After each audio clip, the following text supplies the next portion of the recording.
Hello everyone, this is Jimmy Cultist back again with another part in our series. I think it's part 5. Part 5 of our How to Build an Exploration Game in Dreams.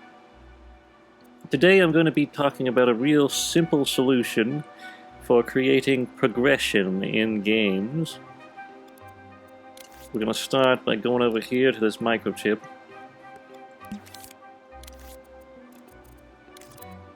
And essentially what progression is just the, the things you have to do before you have completed the game or progressed through a certain level or stage. We're going to take all this logic here and put it on a separate microchip, which we're going to call Open. And we're going to make it gray, just so we can make it stand out. Now, one thing you want to do when transferring logic or zones to another chip, always check to make sure their position is the same, because occasionally, when you're transferring logic, there can be little hiccups where things switch position. So always check when you're going to move something over to another microchip. It's not always a problem, but you got to keep your arm out. Now, take out a selector. We're going to take the B output and put it in here. Now, what does this do? In every piece of logic, I believe we've talked about this before, but there's these little power nodes. And when they're shut off, you cannot access anything in here. And nothing will be active within here once the power has been shut off. Now, there are a few exceptions to the rule. Timelines, if they're set to play once, they will continue to play even when the microchip is turned off, so keep that in mind. But for now, we're just going to talk about how to create progression. But basically, all you have to do is shut off access to certain features that will be opened up later when you have met the right criteria. And by the right criteria, I mean, like, if you want to get into a door, you have to have it open first, or unlocked. And we're going to create a simple prompt real quick.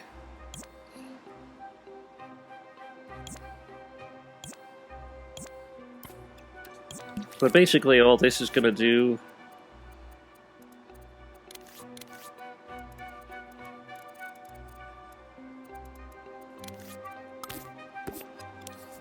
is indicate that the door is locked. So just stamp out a timeline, stamp out a node, set it to play once, the timeline that is, and we're going to use this zone that previously we used in the other chip to activate the prompt, because we want it to be the same distance as before. Now that that's done, we're going to go ahead and take out a NOT gate and connect it to the power of the node. Now you may be wondering why we're doing this. Basically, if you want to set something to play once, I'll demonstrate. We're going to label this door as a friend just to set off the trigger zone. But you'll notice the timeline starts playing. Now, we're going to turn this off, and we're going to activate it again. And you'll notice the timeline plays back from the beginning. So if you don't want the playback to be continuously reset every time you enter this zone, and you want it to play ahead regardless of whether you re-enter the zone or leave it, just take a switch, stick it in that NOT gate, and basically until the timeline playhead reaches the end of this switch, it will not be able to be activated again, because this node will be shut off. So that's a good way if you want to limit, if you want to limit a timeline from playing over and over again, just do that. Now it will play over from the beginning if you're still standing within the zone and it reaches the end, although if you added enough time to it, it wouldn't be such a big deal. Anyway, let's go ahead and delete that. I want a subtitle displayer. And this presumably would be our character.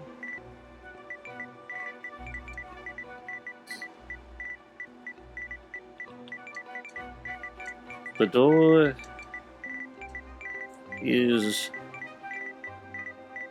locked. Kind of weird to have it uppercase. I need to find a key. This is a real simple way of informing the player, perhaps not so realistic. People don't tend to talk to themselves. I do, but that's just me. Anyway, that'll play. We're gonna shorten the playback speed to 55 so that it's kind of slow and it won't play back very fast. And we're gonna have to go back to this door and turn off that label so that it won't trigger the, trigger the trigger zone anymore. And we'll just go ahead and walk up to the door and make sure everything's working as it should. The door is locked. I need to find a key. So basically, when the player sees that, they'll know that they need to find a key. And one little thing I want to talk about before we proceed. This variable block that I created in the last one, with the variable key, we talked about that in key variables.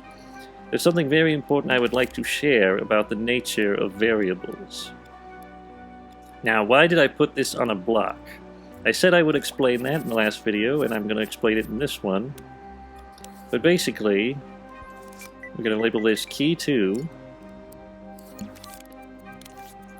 And this is just for testing purposes. We're going to set out a timeline and put a variable modifier on it.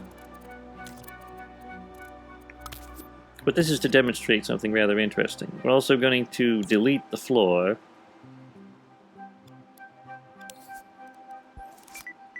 We'll put it back later. Key 2.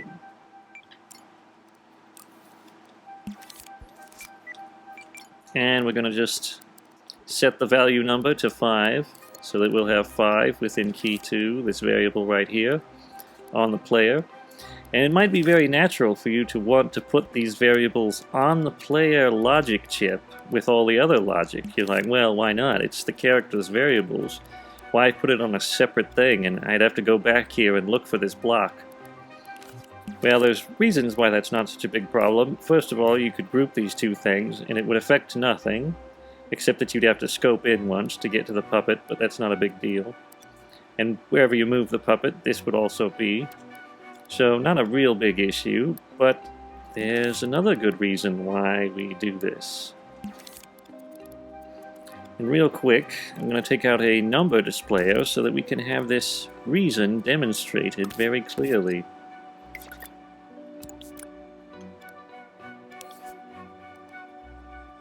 Key 2, it only puts in 1? That's kind of strange. Oh, that's because the maximum value is not set to 5.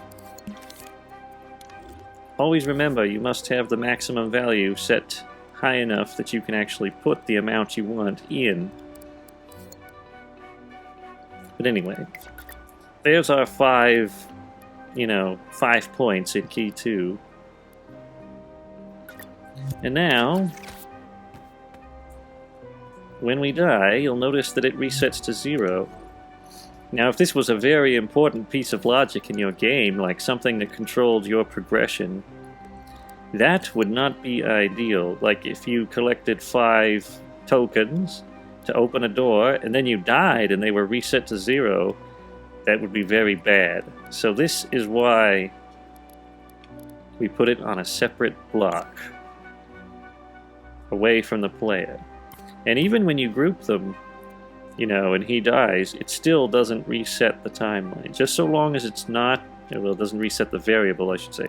Just so long as it's not within his logic, you're safe. So just keep that in mind when you're building any kind of game, not just an exploration game. It's less of a problem in exploration games because there don't tend to be death states in exploration games.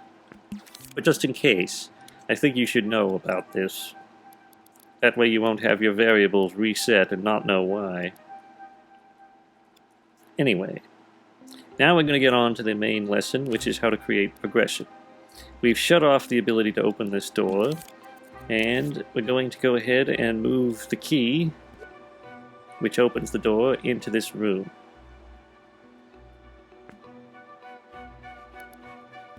So basically, when we collect this key, this door will become open. And in order to do this, we're going to have to connect this variable to the B input.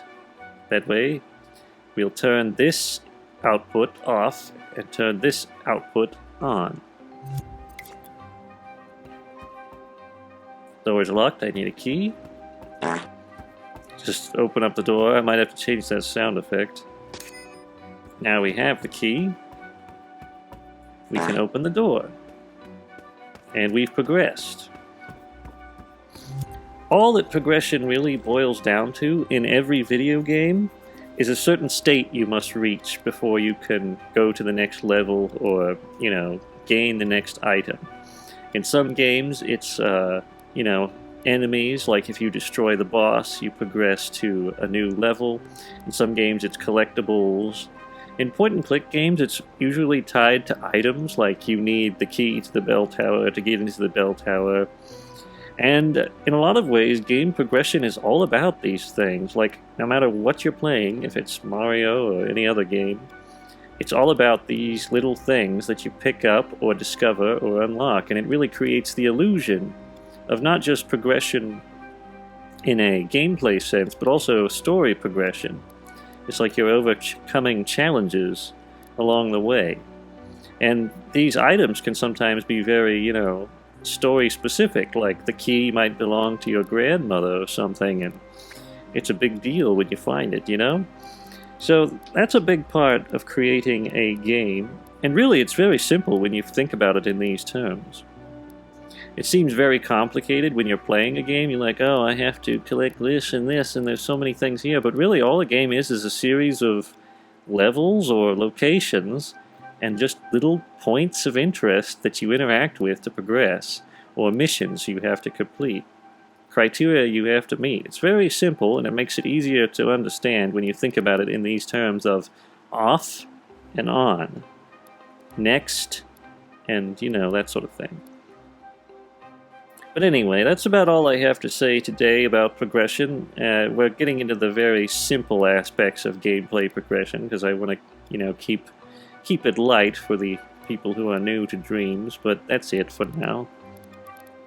I would like to give a little shout-out of thanks to our Coffee Monthly supporters. There they go. Anyway, that's all for now.